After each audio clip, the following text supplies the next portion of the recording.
Meilleure dégustation du séjour. Paprika, paprika, paprika, paprika, paprika. Waouh, mais c'est quoi ce truc? Arrêtez avec les graines de pavot, c'est bon. Et là, j'ai cru que j'allais tomber dans les pommes parce qu'en fait, je m'y attendais tellement pas.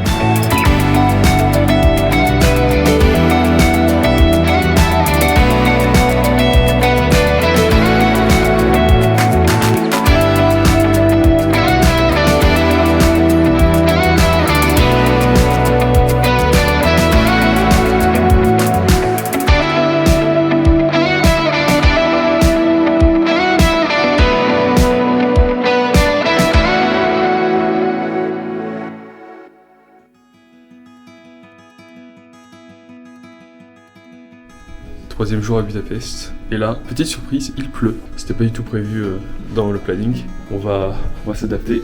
Mais déjà, en tout cas, ce matin, on descend pour les prendre dans un petit déjeuner. J'espère que c'est sympa. En tout cas, j'ai pas beaucoup mangé hier soir exprès pour ça. Allez, comme l'année dernière, on va aller rejoindre les plus de 10. Notre cast, tant désiré. Ah, je me sens tellement chez moi là, ça y est. Ouf. La dernière fois, c'était à Saint-Pétersbourg, où j'étais vraiment chez moi. Là, on a pris pas mal de choses. Je vais goûter ça aussi, d'ailleurs, ça je vois partout. Et j'ai pris aussi un classique breakfast.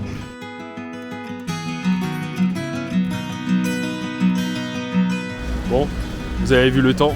On va essayer de voyager intelligemment.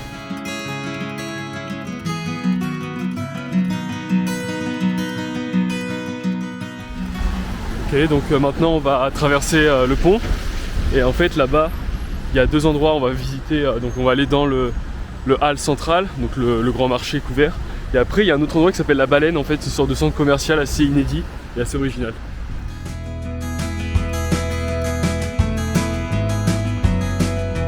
Ça y est, on arrive du côté du marché couvert. Voilà, on est repassé du côté de Pest d'ailleurs, hein. Du coup on a passé le pont. Voilà, c'est bon, on y est. Ok, c'est sympa. Ah ben là on a de quoi faire. En termes de spécialité locale, là on est servi. C'est assez étonnant ici, ils aiment beaucoup les poupées russes, ils en vendent pas mal. J'ai d'ailleurs retrouvé exactement celles que j'avais pris en Russie. Ils ont des t-shirts, des cartes postales, des petits globes, des jeux d'échecs aussi. En fait ils ont quasiment la même chose qu'en Russie, ils vendent les mêmes choses. D'ailleurs si vous ne le saviez pas, le paprika c'est vraiment la spécialité hongroise. On en trouve sous toutes ses formes, que ce soit en poudre, en objet, on a même en confiture ou en dentifrice ou en pâte. C'est même accroché ici.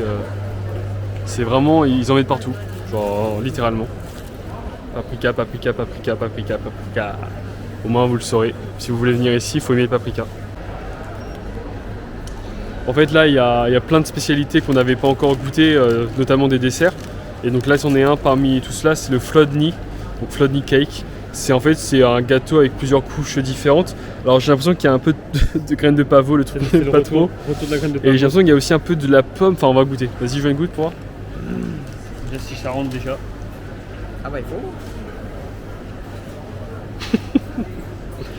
faut. Alors, oh misère. c'est pas bon? Les graines de pavot, c'est pas bon. Ah, les graines de pavot ça marche pas. Ah, ok, bon, on va voir. Il y a de la pomme donc ça camouche. Ça coûte 1 euro, 1 euro à peu près. Non, c'est de la pomme. Il y a un goût. Bah, en fait, c'est un mélange entre le truc de pavot et le truc de strudel. En fait. Ouais, il y a la cannelle aussi. Par contre, oui, les graines de pavot, censurez ça s'il vous plaît, arrêtez. Arrêtez avec les graines de pavot, c'est bon.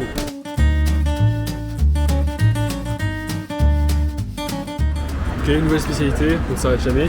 Cette fois-ci, ça s'appelle les palachinta. Donc, palachinta, ça a l'air d'être des crêpes. Tu peux en avoir des salées et des sucrées.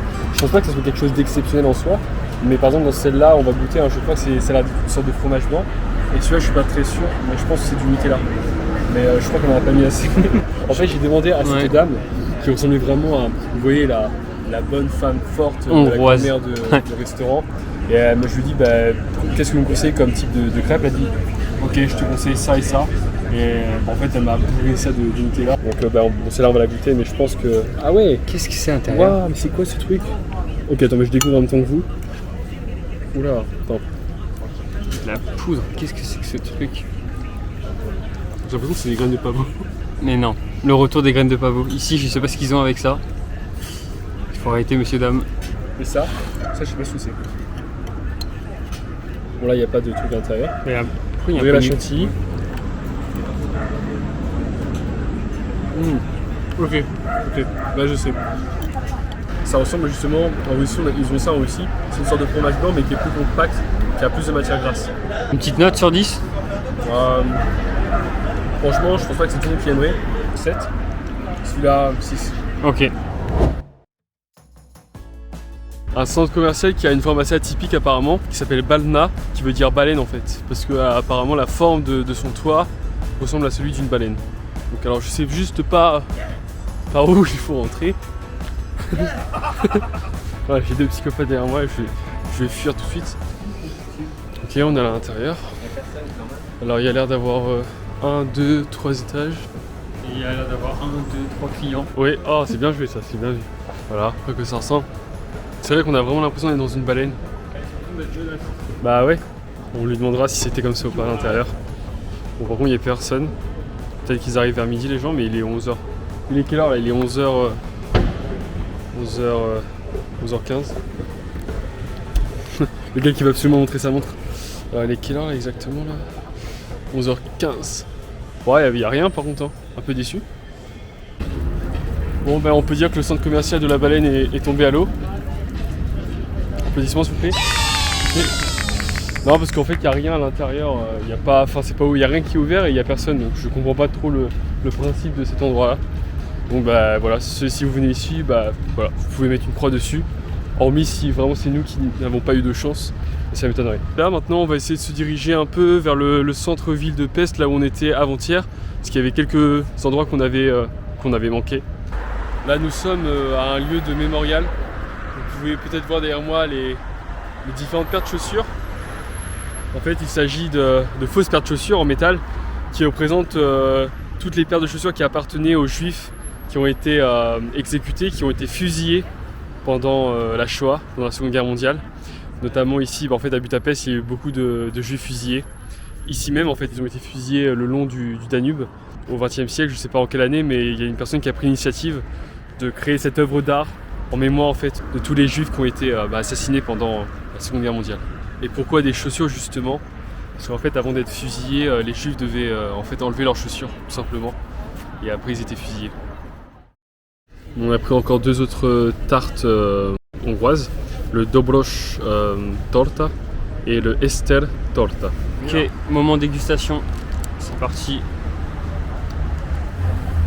C'est la noisette, chocolat noisette. Et en fait il y a plusieurs couches Des viennoises. Ouais, c'est ça. Et le deuxième c'est censé être un millefeuille. Bon là il n'y a plus beaucoup de feuilles hein, parce qu'il a été écrasé dans le sac. Mais on va déjà goûter ça, c'est la partie dure un peu sucrée. Ouais. Ouais, c'est comme la colle aux dents. On dirait un peu du caramel. Ok. Et nous on va goûter la partie ici. Ouais. Bon. Meilleur, lui. Ouais, bon. Après 10 minutes à galérer quasiment, on a changé de programme pour cet après-midi parce qu'on a quasiment tout fait. On va aller à Szentendre, qui est une petite ville qui se situe à 30 km de Budapest. Et apparemment c'est une petite ville un peu à caractère, hein, une ville de caractère comme on dirait en français. Et regardez comment le nom s'écrit. Voilà, c'est écrit comme ça. Et ça se dit Szentendre. Donc ouais, Szentendre Fele. Et donc là on va prendre le train pour visiter cette ville. Et après on reviendra en début de soirée.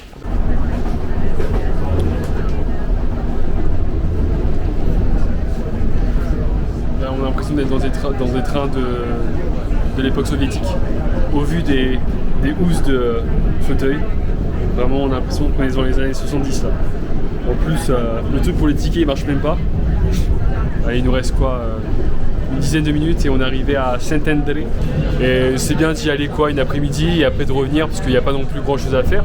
Mais ça permet de s'évader un petit peu de la capitale et de voir quelque chose de différent, de quelque chose de plus atypique.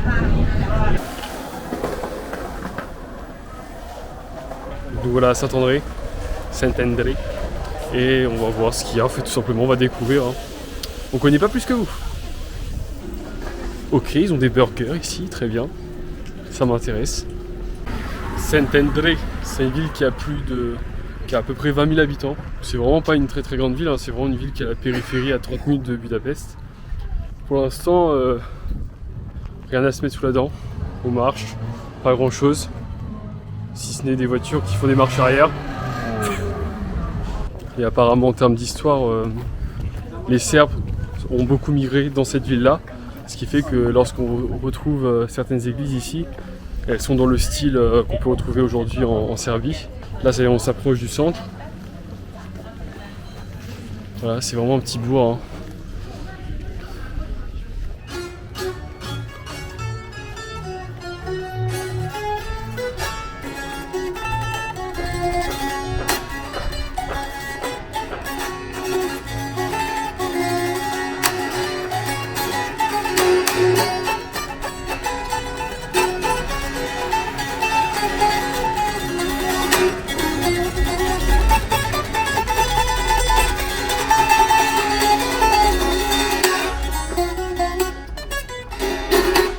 Bravo!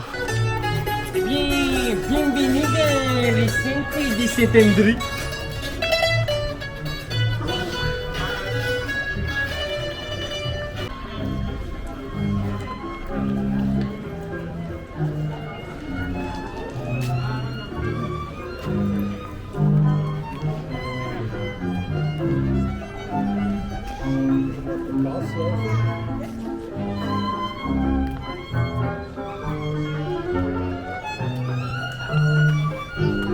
Là, je crois qu'on est bien dans le centre.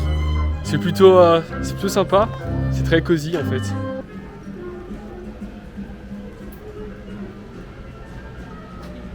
Il y a des lignes gauches apparemment à 15 mètres dans ce tunnel. Allons-y. Ah, tiens.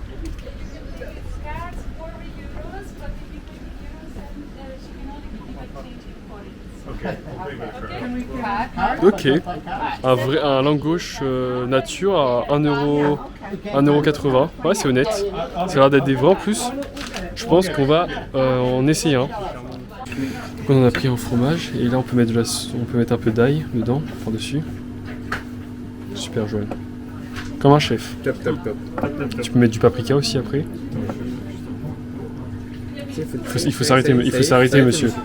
Il faut partir, monsieur. Hop, un peu de paprika, ça fait pas de mal. On est au pays du paprika, donc voilà. Allez, bon appétit. À la vôtre. Allez, chin. L'ail. Incroyable. On dirait un prix fou. On dirait un prix fou avec l'ail. Ah, c'est les meilleurs que j'ai goûté. Oh, il est de loin. Ah, il est croustillant, il est chaud. Il n'y a pas assez de paprika pour en mettre. Le fromage, il est en train de fondre par-dessus. Oh. Même le pain. Trop bon. Incroyable. Alors là, meilleure dégustation du séjour. Comme quoi, c'est pas dans les endroits les plus évidents qu'on trouve les meilleurs restaurants. La baraque qui paye pas de mine, quoi. Juste la pancarte.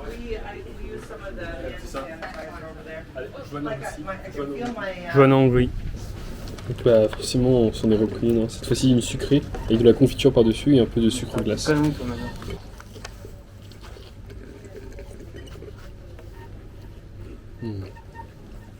Là, c'est une confiture à l'abricot. Une note sur 10 peut-être? Bah là, par rapport à... Le gouache est pas très loin derrière, mais là on est sur du 9, hein. 9 sur 10. Si ce n'est pas 9,5. Si c'est pas un 9,5. C'est dur d'avoir un 10 sur 10. Hein. Mais surtout que le rapport qualité-prix est... Ouais, c'est surtout que c'est pas cher, ça coûte 2€. Là on a même le prix exact. 2€. 2,13€ pour ça, 2,76€ pour l'autre. Allez, on monte un peu plus. On sait pas trop où on va. On est sur une place là, mais il y a vraiment personne. Ouais, c'est étonnant. Bon, il y a toujours la musique en contrebas qui est jouée. On a vraiment l'impression que c'est un peu les villages français des années 30 ou 40, un peu reclus comme ça, éloignés de tout. C'est étonnant parce que c'est vraiment, on a l'impression qu'il n'y a rien autour. Mais je pense qu'après on va les diriger vers le Danube.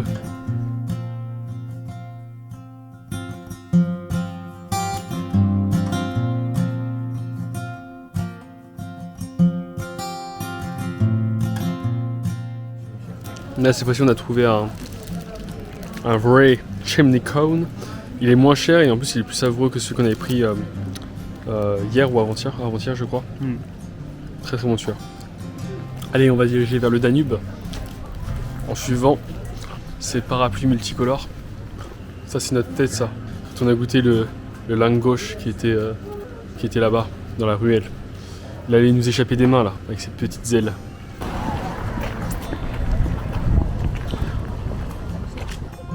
C'est vraiment calme. Ça fait penser un peu à la Russie par moment, à Moscou ou dans certains parcs. Donc voilà, là on est sur le retour. Voilà, c'était pas très long, on est resté quoi, 1h30, 2h. Mais au moins, en 1h30 et 2h, on a mangé le meilleur langosch. Et on a mangé aussi le meilleur, ce qu'on appelle chimney cone, mais en hongrois ça se dit kultos kalach, un truc comme ça. Et puis c'était sympa aussi, c'était vraiment une petite ambiance charmante et sympathique dans une petite ville qu'on n'aurait jamais visitée autrement. Donc franchement, ça vaut le détour.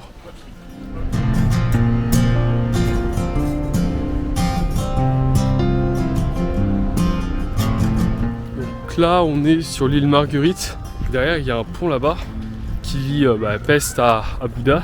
On peut carrément rentrer sur une sorte d'île, en fait, je pense que c'est une sorte de presqu'île. Et sur cette île-là, il y a pas mal de jeunes, il y a un terrain de foot, je pense qu'on peut, c'est pas mal pour se promener. Là, le soleil est en train de se coucher, on va prendre le ferry et on va faire un tour sur le Danube. Et après, ça fait une boucle, donc on va revenir ensuite ici. Et en fait, après, on se promènera. Ok, donc on est bien à l'intérieur, on vient de payer à l'instant là, 3,50€ par personne. Là en fait on n'est pas allé sur une péniche privée, en fait on est allé sur les bateaux qui sont les transports en commun publics, c'est pour ça qu'ils sont pas chers et c'est plus accessible et tu peux faire le tour en fait du Danube de Budapest. Et ce qui est bien c'est qu'on va passer devant tous les monuments célèbres de Budapest. On passe devant notre hôtel, le Novotel. Et on passe même devant notre chambre là, notre chambre elle est là-bas, regardez. Voilà, notre chambre elle est juste là, ici là. Alors on la voit, elle est pas rangée. Et de ce côté-là, mesdames, messieurs, le Parlement. Je comprends mieux pourquoi aujourd'hui on voit cet emblème en fait de Budapest un peu partout. Parce que c'est vrai que quand on passe devant, on comprend mieux pourquoi. Il y a vraiment une symétrie en plus. On a presque l'impression que c'est une église quoi en fait.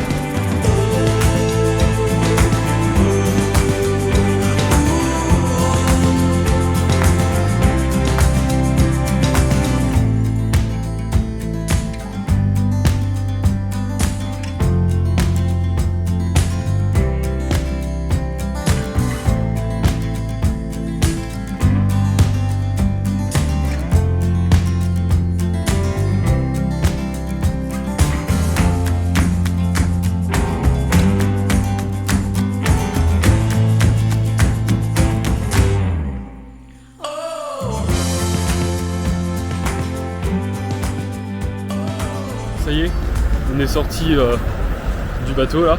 Vraiment très content de l'avoir fait. Ouais, je disais très content de l'avoir fait parce que pour 3€, on a fait vraiment le tour complet du Danube. On a pu passer devant chaque monument avec en plus le coucher de soleil derrière. Le coucher de soleil qui est toujours présent, hein. Je sais pas si on le verra bien. Ah ouais. Mais bref. Et donc là, par contre, je pensais qu'on nous redéposerait sur l'île. En fait, on nous a déposé à l'opposé. Parce que je suis le roi des arnaques. Wouhou, le gars, il a rien compris. Mais c'est pas grave, on va prendre le tramway. C'est comme ça. On prend le tramway, on va marcher.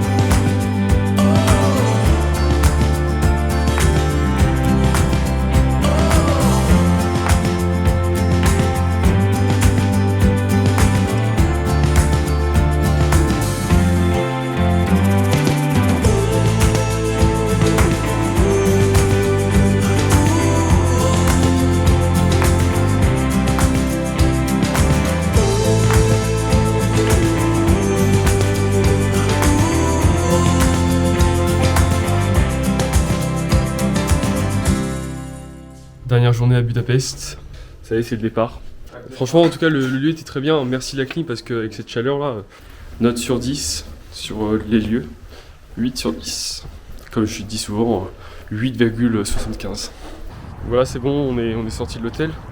Donc le programme de la journée, En fait, c'est pas un programme très chargé puisque à 14-15h, on va commencer à se diriger vers l'aéroport. Notre avion décolle à 16h30. Donc là, en fait, ce qu'on va faire, c'est juste se diriger vers le Puskás Arena. C'est le nom du joueur vraiment hongrois le plus célèbre dans le football. Donc on va se diriger vers ce quartier-là et à côté, il y a un parc. Donc c'est ce qu'on va faire jusqu'à midi, 13h. Et après, on va tranquillement manger et se diriger vers l'aéroport. D'ailleurs, petite anecdote, le métro de Budapest est le plus vieux métro européen. Le plus vieux métro, c'est notamment, ça se dispute entre les États-Unis, je crois, et la Russie. Mais vu que la Russie n'est pas considérée comme un pays européen, c'est la Hongrie du coup qui est le premier métro européen en termes d'historicité, en termes de date. Ah, on sort du métro là et on tombe sur ce magnifique édifice. Je sais pas du tout ce que c'est, ça m'a l'air d'être une gare qui date en tout cas de 1884. Vu que je connais pas le hongrois, je sais pas ce que veut dire Keleti Paliovda, et j'imagine que c'est le nom de la station. Ça doit être la gare principale de la ville, et même du pays. Ouais, très belle. Bon, pour le parc, c'est mort. C'était en fait, c'est mort. Littéralement parce que c'était un cimetière en fait. C'est un cimetière avec toutes les célébrités hongroises. Sauf que je crois qu'il faut payer pour entrer à l'intérieur, donc bon, on laisse ça de côté et on va directement se diriger vers le stade. C'est bon, on a réussi à rentrer. Le vigile, il avait l'air de dire non, il y a un autre gars qui est arrivé, il a dit c'est bon, vous pouvez rentrer. Bon, deuxième échec, on n'a pas pu rentrer à l'intérieur parce qu'en fait c'est littéralement fermé. Vu que c'est le stade pour l'équipe nationale, en fait c'est ouvert vraiment que l'été et les jours de match. Et là, vu qu'on est en septembre, c'est fermé. En fait, pourquoi le stade s'appelle le stade de Puskás? C'est parce que Puskás était le plus grand joueur hongrois de tous les temps, en toute génération confondue. C'est un joueur qui marquait quasiment à tous les matchs. Il a joué plus de 250 matchs, il a marqué 263 buts. Enfin, c'est des stats complètement monstrueuses, comme diraient les jeunes. En fait, quand les gens disent vous connaissez la Hongrie, les gens disent non, mais quand on leur dit vous connaissez Puskás, les gens disent oui, oui, c'est le joueur hongrois. Donc en fait, les Hongrois sont assez fiers de lui parce que c'est un peu lui qui a permis de placer la Hongrie sur une carte en fait, à l'international. Mais c'est fermé, donc là en fait ce qu'on fait c'est qu'on va se diriger vers l'autre stade de Budapest qui est le Ferenc Stadium. Et là cette fois-ci c'est pas le stade national, c'est le stade du plus gros club hongrois. Voilà, nous voilà au Groupama Arena. Donc là c'est le nom du stade du plus grand club hongrois, à ne pas confondre avec le Groupama Stadium qui est le nom d'un club assez mal réputé en France du nom de Olympique Lyonnais. C'est faux, Annel? C'est vrai? C'est faux ou c'est vrai? C'est faux. Bah c'est vrai. Et d'ailleurs, ce stade-là, enfin je veux dire ce club-là, il a été aussi réputé parce que justement, Puskás, le joueur dont on parlait tout à l'heure, a joué premièrement dans ce club avant de partir au Real Madrid. Et en fait, quand il a été avec ce club-là, le club il a complètement explosé en fait. Et il a été réputé notamment pour ça, et aujourd'hui on retrouve des statues ou des photos où on le voit parce qu'il a planté je ne sais combien de buts avec ce club-là. 2 hours later. Ça tourne. Bon, il s'est passé beaucoup de choses entre la dernière vidéo et le moment où on filme. Mais quand je dis beaucoup de choses, c'est carrément une grosse péripétie en fait. On était sorti du stade, on se dirigeait donc vers un petit café qui était dans le centre, qui était plutôt sympa. Et en fait on a pris un bus et après le métro. Et avant d'aller dans le café, on décide d'aller manger quelque part. Et là, je décide de payer en fait en espèces avec ma sacoche. Je descends ma tête, plus de sacoche. Et là, c'est le début d'un cauchemar en fait, parce que je me dis, mais attends, mais je l'ai mis où? Et là, je me dis au début, soit c'est dans le métro, soit c'est dans le bus. Je vais voir les dames qui ne parlent pas du tout anglais, qui ne comprennent rien à ce que je leur dis, et elles me disent on n'a pas trouvé, etc. J'avais vraiment espoir que c'était dans le métro, mais c'était pas du tout dans le métro. Donc ils nous ont dit tenez, on vous donne un numéro, ils me donnent un numéro, mais les gens ils parlent en hongrois, tapez 1, tapez 2, mais c'était écrit en hongrois, je comprenais strictement rien. Et donc au bout d'un moment je me dis je vais appeler l'ambassade de France à Budapest, et la personne me dit monsieur, même dans tous les cas, même si on retrouvait et que quelqu'un nous déposait votre sacoche plus tard, nous, votre passeport, vos cartes d'identité, parce que j'avais tout à l'intérieur. Et elle a dit si vous perdez tout ça et si quelqu'un nous le rend, nous on est obligé de neutraliser ces données-là. Et ils ont dit par contre si vous voulez partir, on peut vous faire un laissez-passer, etc. Il va falloir faire une photo d'identité, payer 55 €, enfin que des trucs, que des galères. Donc là on fait le photomaton, on trouve même pas d'endroit pour le photomaton. Au bout d'un moment on trouve, mais il fallait payer en forinte et aucun par exemple on n'avait plus de forinte et la carte bancaire de jeune ne marchait plus, il n'y avait plus le sans contact. On demande à des gens, ils comprennent rien, on demande d'échanger de l'euro contre du forint, ils veulent pas. C'était que des enchaînements de galères en fait. Et vraiment, au bout d'un moment, je me suis dit, c'est un cauchemar. Surtout que vraiment, notre avion part à 16h30 et il était 14h Et on n'était toujours pas à l'ambassade pour faire les papiers. Sur Google Maps, je mets le GPS. Le truc, il m'envoie sur les collines. C'est un marathon. Alors au bout d'un moment, je vois un taxi, je lui dis est-ce que tu peux m'emmener au truc? Il m'emmène en vitesse en trombe. Je cours, je rentre dans l'ambassade. Et là, la femme, elle me sourit, elle me dit bonjour et tout. Et elle me dit est-ce que vous pouvez me décrire votre sacoche? Je lui décris ma sacoche, tout ce qu'il y a à l'intérieur. Elle dit bon, ben, exceptionnellement, tenez, voici votre sacoche. C'était la personne qui était dans le bus, donc c'était bien dans le bus, qui a vu que j'étais parti sans ma sacoche. Elle a pris ma sacoche, elle a vu que j'avais mon passeport français. Elle est direct partie à l'ambassade française. Elle est arrivée 30 minutes avant moi. Là, ils ont dit vu que là, ça fait 30 minutes seulement et que vous avez été très rapide à venir juste après, exceptionnellement, on vous redonne votre sacoche. Et là, j'ai cru que j'allais tomber dans les pommes parce qu'en fait, je m'y attendais mais tellement pas. Je m'attendais à faire les papiers et je ne savais même pas si on allait arriver à l'aéroport à temps. Et là, vous voyez, on est à l'aéroport. J'ai ma sacoche et toutes mes affaires. Et en plus, on a même un peu d'avance pour tout vous dire. C'est une histoire de déglingo. C'est vraiment une histoire de malade parce que si on n'avait pas eu toutes les galères au photomaton, tout ça, on serait arrivé avant la dame qui a ramené la sacoche. Et si on était arrivé avant la dame, on aurait fait nos papiers, on serait parti. Et la dame, elle serait arrivée juste après et on n'aurait jamais récupéré notre sacoche. Enfin, ma sacoche. Donc en fait, tout s'est fait dans le bon timing, mais c'est dingue en fait, c'est vraiment dingue. En fait, on a réalisé que j'avais plus ma sacoche au moment où on paye pour le repas dans un restaurant. C'était une sorte de cafétéria. Donc là, je suis avec mon plateau et je vois que j'ai plus mon truc. Je dis à Joël, vas-y, paye, mangez et rejoignez-moi après. Et au final, le plateau, le repas, il est encore dans le métro, dans une barquette. Donc si quelqu'un le veut, qu'il aille se faire plaisir, je lui donne. Regardez, pour vous montrer, hein, tout avait été fait. J'avais trouvé enfin un photomaton, mais regardez ma tête, j'étais en décomposition. J'avais même pas coiffé mes cheveux, j'avais rien fait. Je dis, allez, il faut qu'on se dépêche. Mais ça, c'est du passé. Et ça sera juste un souvenir maintenant. Je rigolerai maintenant que je ferai ça. Mais vraiment, je peux vous dire, je rigolais pas. Hein. Allez, là on va être en retard, ça serait bête de louper son avion. C'est parti.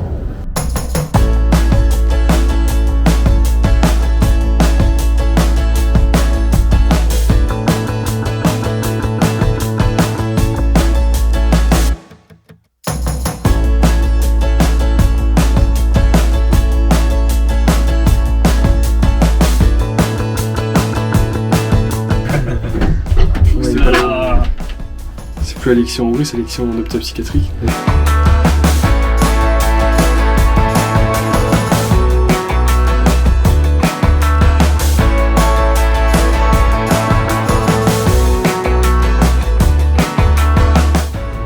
C'est à peu près là par contre. Ok monsieur le caméraman.